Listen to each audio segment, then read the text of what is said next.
Hey you all, welcome to today's video. I'm really excited to share with you what, from my perspective, have been some of the best releases of 2024. I can only talk about the ones that I've actually tried. There have been so many, so many new releases this year. You can't sample them all. We don't have enough nose, we don't have enough days, we don't have enough skin, time, money to try them all out, but I have tried a lot.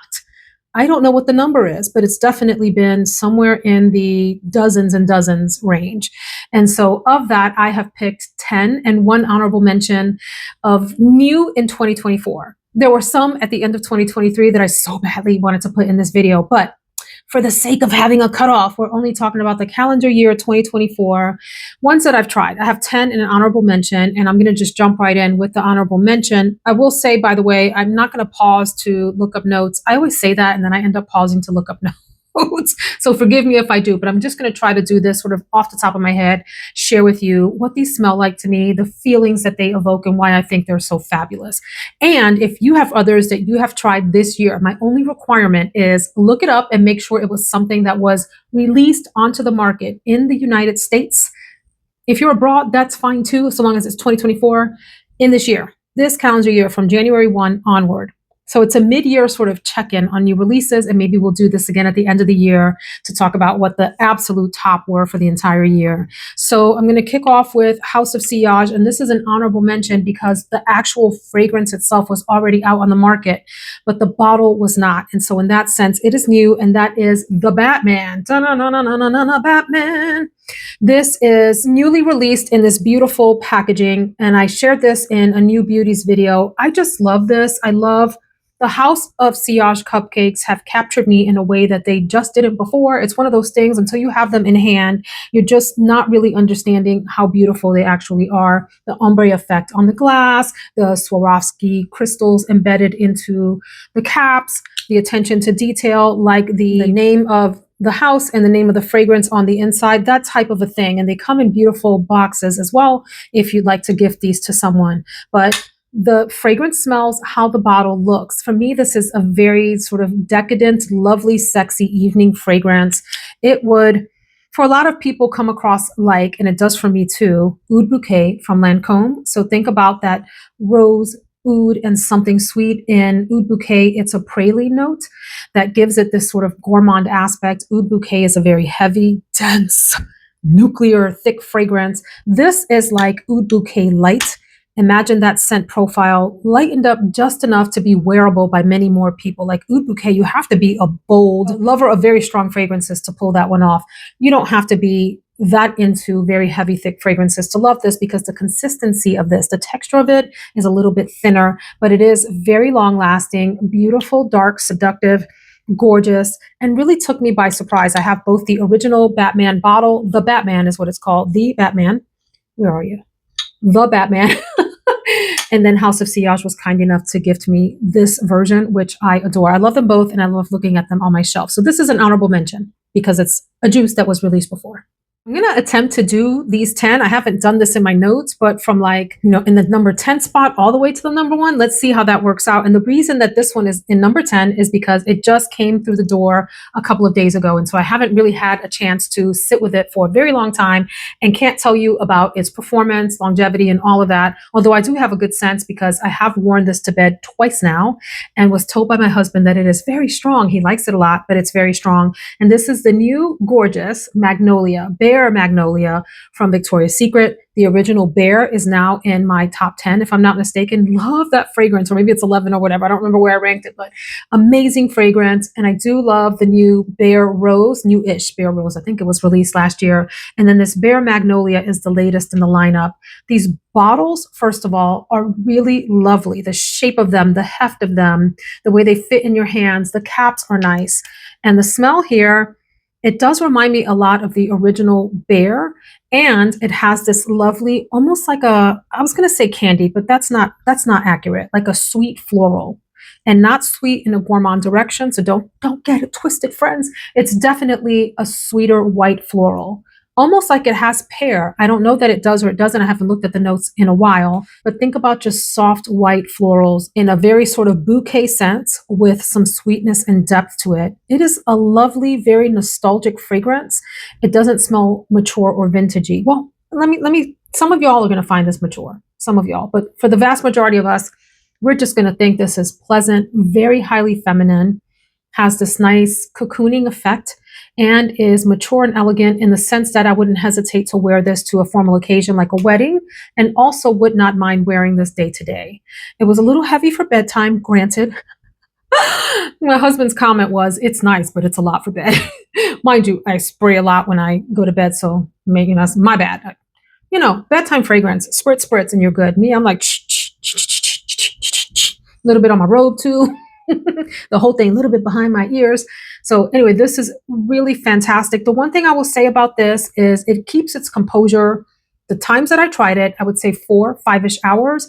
After that, it does, in my couple of experiences that I've had, start to break down a little bit and maybe get a little bit on the musty is too strong of a word, but it just starts to break down a little bit. Like it starts to, I've mentioned that about other fragrances. It doesn't keep its original shape, if you will.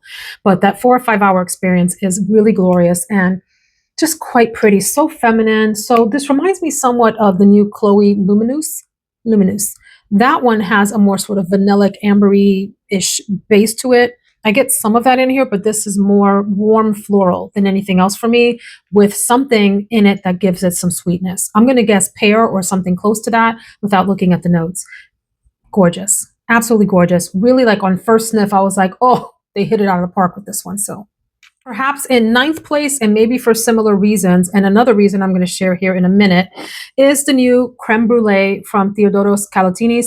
I really enjoy this house in general. I'm not in love with every single release, but they've all been nice and they all have something to offer to different people. I haven't smelled any of his fragrances and thought, oof, I don't like that at all. They all are, you know, sort of their own little works of art in their own ways. Some have been better for me than others. This newer release here, oh my gosh. First of all, where did I get this? I think it was on Lucky Scent, because I don't think you can find it in lots of places. You can go to the perfumer's website. It's a Greek website, and so you'll have to pay for international shipping, I believe, unless you, I was going to say unless you're over a certain amount, but honestly, I can neither confirm nor deny that that's the case. You'll have to go see, but you can get this on Lucky Scent too.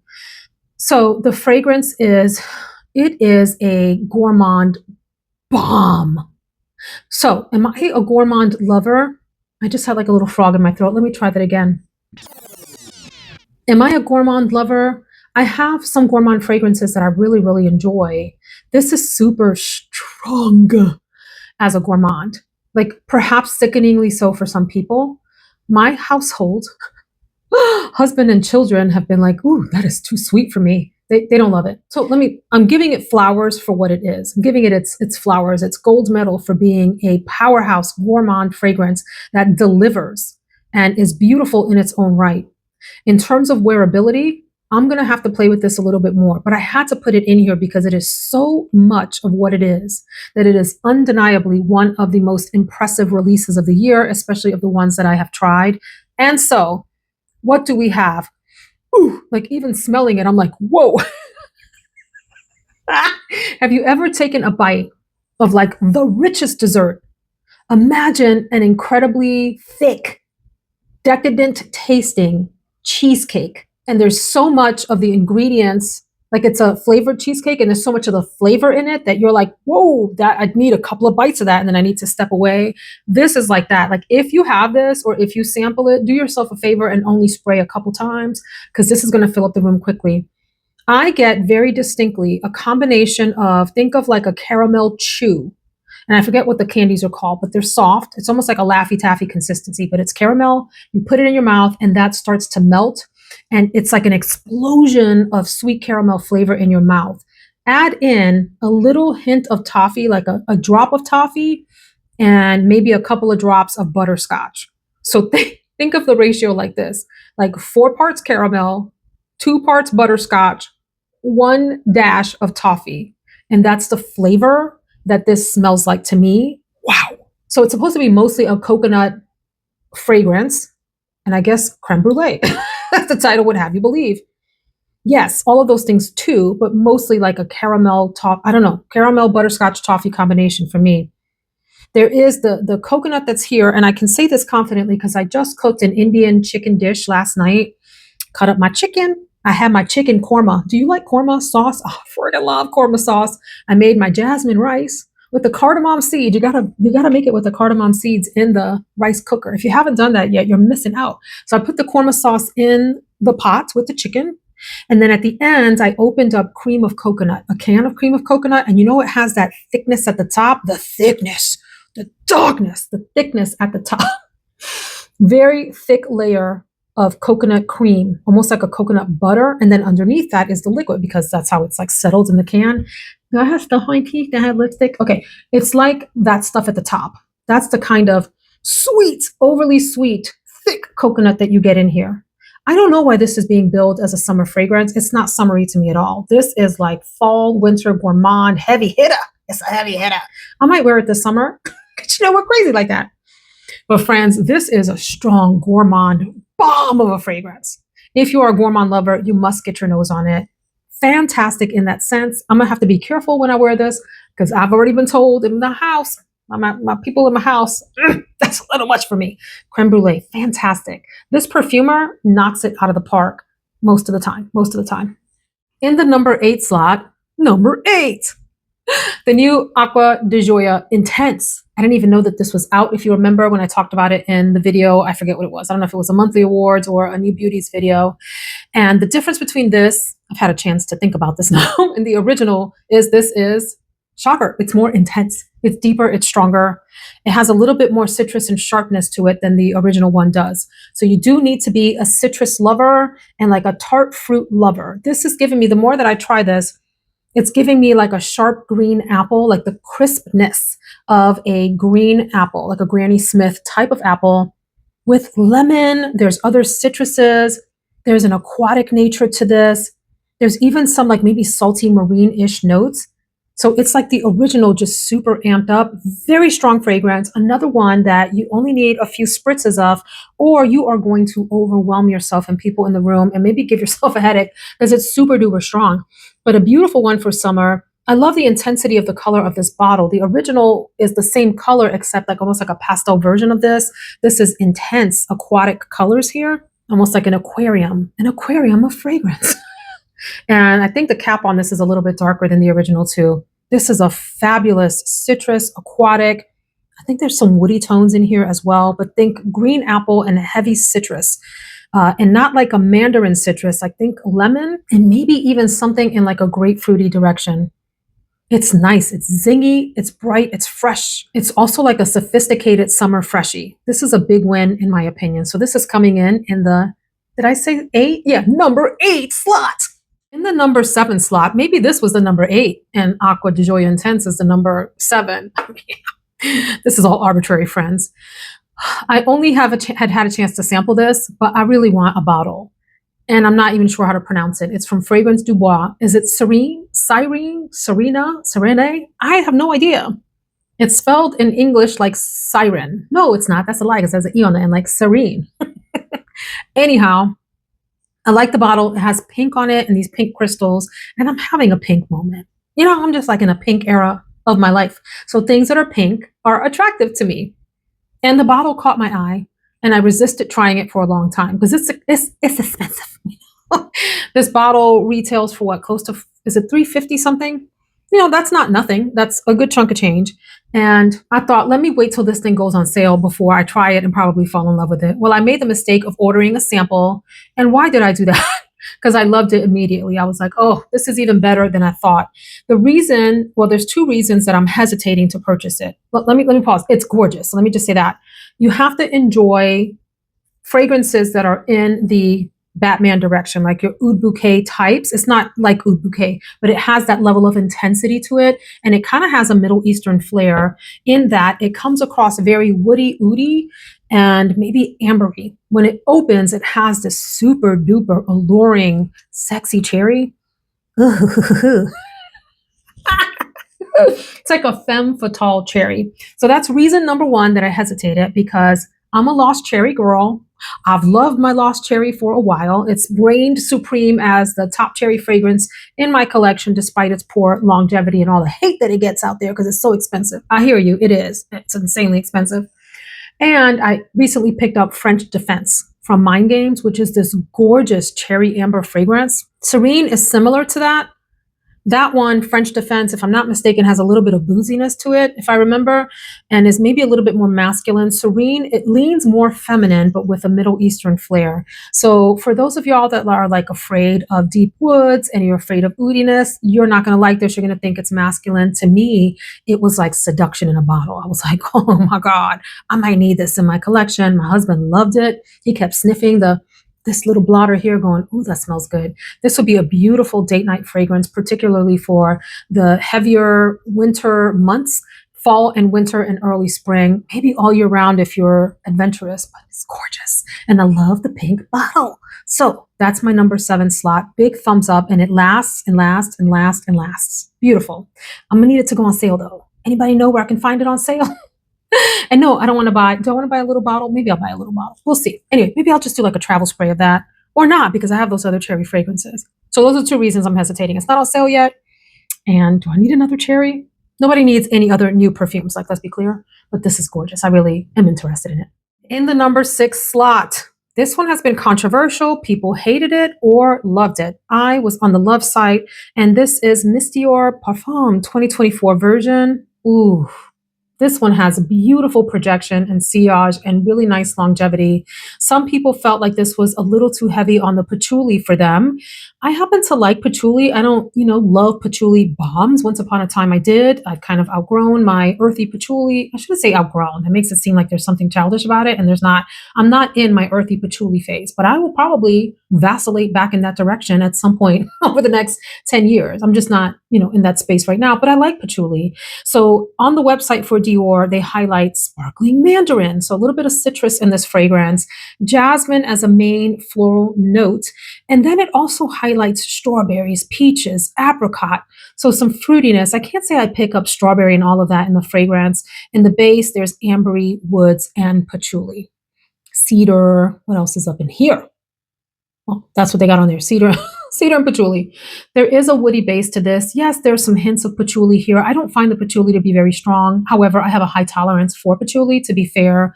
But I love the citrus floral opening and mid of this. And I think it's such an elegant, ladylike fragrance.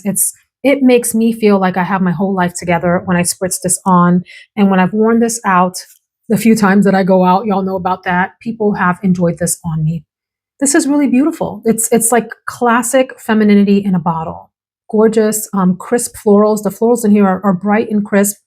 For me, even though it highlights a jasmine, I would say there was something like rosy peony in here. The fruity aspects for me are downplayed. I do get some citrus and woods, and it's just delightful. Nice, strong, classy fragrance. Very feminine, very timeless of a scent for me. So this is coming in the number 6 slot. It gets really tough to differentiate slots 5 through 1, so take this all with a grain of salt.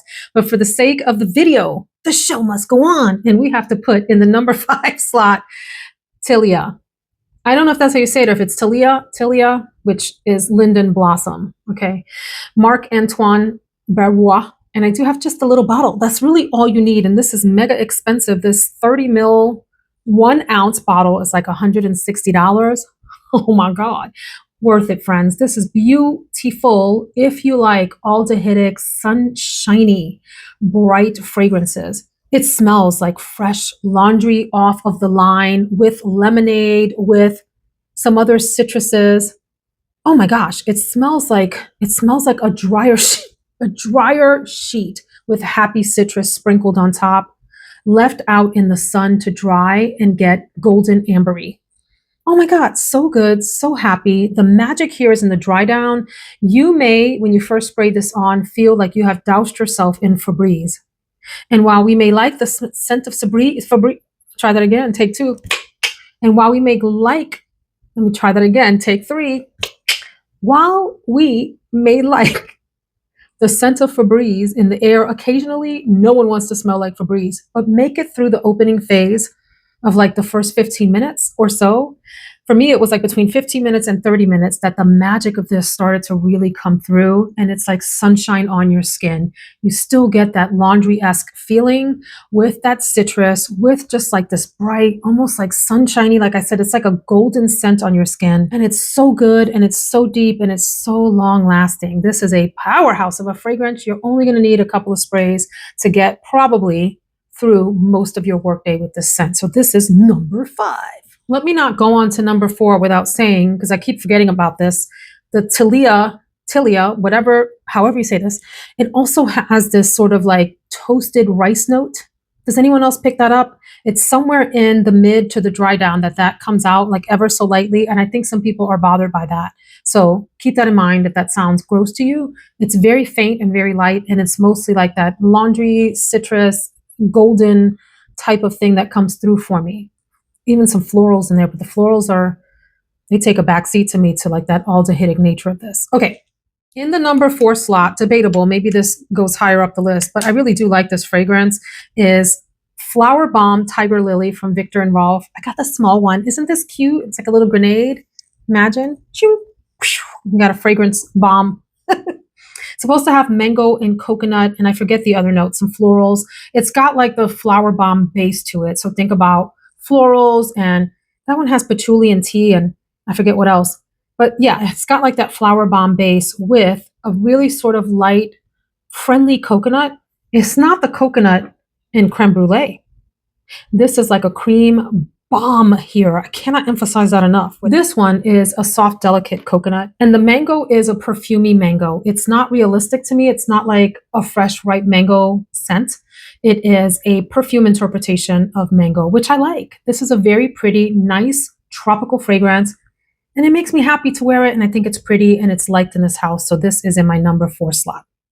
Number 3, I was not expecting to enjoy this fragrance. I have mixed results with this house, love their bottles, was really very pleasantly surprised, maybe even shocked at how absolutely lovely, delightful, refreshing, and summery. I'm loving the word refreshing lately. I'm sorry because I've said it like 300 million, trillion, billion times in my videos lately.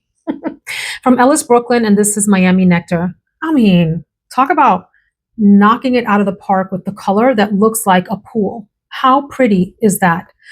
The fragrance smells like the feeling that this color gives you, kind of, sort of, because I mean, I guess you can think of this as aquatic, and it's not really, well, it has aquatic tones to it, but the fragrance is pink pineapple, whatever pink means, but it's like a light, bright, airy pineapple with a soft coconut as well. This is super summery. It smells like the air above a tropical drink might smell. Imagine, picture it, Sicily, 1932. Just kidding. But I love the Golden Girls. For those of you that may not understand the reference, the mom in the show is named Sophia. And whenever she went to tell a story about her past, she would say, picture it, Sicily, 19, some yesteryear. But picture it, you are poolside, you're at the bar, it's breezy, and the bartender has just made you a beverage, an adult cocktail that has some nice light coconut, maybe milk in it. Was this milky? It's more watery than milky, but let's just say it's milky. And there's some fruit juice, and the fruit juice happens to have a tartness to it like pineapple does. And it's refreshing, a little bit zingy, very happy, and just smells like summer in a bottle. Gosh, it's so good. I think there's some florals here, but that sweet pineapple with a touch of tartness and that coconut milk. I think it's coconut water that's the note here rather than milk, like a coconut water type of thing. Really, really nicely done. And I love that this is an edited fragrance. And what I mean by that is, let's go back to Creme Brulee. If you put these up head to head, this is like Andre the Giant in terms of being a heavy hitter gourmand. And this is a featherweight. And you can't even put them in the same ring to fight each other because this one will crush this one. This is very light wearing, easy going, easy breezy, everyday summer fragrance. This one is like, mama's gonna knock you out. LL Cool J, this one is gonna knock you out with this gourmandness. Number 2, and this is one of the fragrances that I wore last week when I traveled. I joked around in my last video that I carefully curated these fragrances for a work event. I had 6 days on the ground in different events. And I chose my fragrances carefully because I wanted to smell pretty but not offend. And I was hoping to get some compliments, and no one complimented me. No one, not one single person complimented me. And it hurt my little my little fragrance feelings. Not a single soul. And I probably encountered a total of 100 people across those 2 days that I was in people's faces, and not one person said anything. But we're gonna leave that alone. I'm gonna go get therapy for my pain from not getting complimented, my trauma. In the number 2 slot, I did wear this one there. My Way Nectar from Armani. This pink bottle, the translucent nature of this bottle just captures my heart. The fragrance is also in some ways a little bit translucent. If you've tried the My Way line, you know that they can be pretty strong, especially like the original, the Intense. And the Parfum version is intense in a different way. That one has a nice iris note too. This one is so fresh, springy. It's got the addition of this gorgeous, like aquatic, soft, sweet pear. That's so nice alongside the white florals in the fragrance. This is like the prettiest, pretty girl fragrance. Mirror, mirror on the wall, who is the fairest of them all? This one is. This is Princess Pretty. So gorgeous. So gorgeous. Even though the pear is aquatic in nature. And what I mean by that is like it's almost watery. Maybe I should just say it's a watery pear.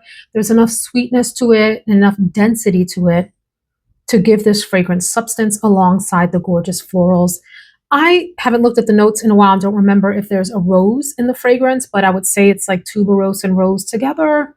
The tuberose is very soft, just white floral in general, with like that freshness from a rosy type of note or peony or something in that direction.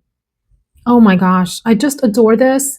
And it's one that if I didn't have other signature scents that I really love would be a contender for my signature scent. So, so pretty. I've really thought, are you my new signature? Should we talk about pairing up for life? Because I just adore this. Very good. And then friends, in the number 1 slot, I can't even deny it. It was like, this was a no-brainer. There was no competition for me. And imagine that I was going to completely bypass this fragrance and not try it at all because I was put off by the color of the bottle. Valentino, Donna Born in Roma, Green Stravaganza. Could the name be any longer? Like, why must we do this? I don't understand these naming conventions. This fragrance, it's sheer delight and happiness. Every time I sniff this, I feel uplifted, overjoyed, like Stevie Wonder, overjoyed. Is that how it goes? I am building a castle of love just for you. This makes me think of is that how the song goes? Did I mess up the lyrics? Overjoyed. Y'all know the song I'm talking about. Good old Stevie Wonder. This is like overjoyed in a bottle. Friends, vanilla, some kind of citrus. I may have to look up the notes for this one because I'm going to mess it up and I don't want to mess it up. Give me a minute. Oh yeah, how could I forget? It has a T note at the top, but it comes across citrus to me. I'm remembering this from like previous reviews. I would not smell this and think, oh, it smells like tea. It smells like a sweet citrus, almost like not quite orange juice, but something in that direction of like the sweetness of a morning juice along with florals. It's jasmine mostly in the middle, just like the regular Donna Born in Roma is, and this amazing vanilla base. This is so beautiful, so happy, so feminine, so everything. It's all the things. I find it happy. I find it sexy. I find it comforting. I find it clean. I find, maybe people wouldn't think of this as clean. Maybe I shouldn't either. But it's just like, it's an all-in-one beauty. I could wear this anywhere. And it's just, it's happy. It's happy. Like if Tilia, whatever is happiness in a bottle. Did I say that about another fragrance? I think I said it about this one. This is joy, like joy in a bottle. Happiness and joy are very closely related. But this is my number 1 release of the year, which is a shocker to me. Glorious. Love this. It's everything. It's feminine. It's warm. It's bright. It's light. It's deep. It's light and it's heavy. Oh God, so gorgeous. So tell me before we go, what do you think of this lineup? And what is your favorite release or releases of the year? Let us know in the comments. I'm eager to hear from you. Thank you so much for hanging out and enjoying this chaotic video with me today. See you next time. Take care, friends.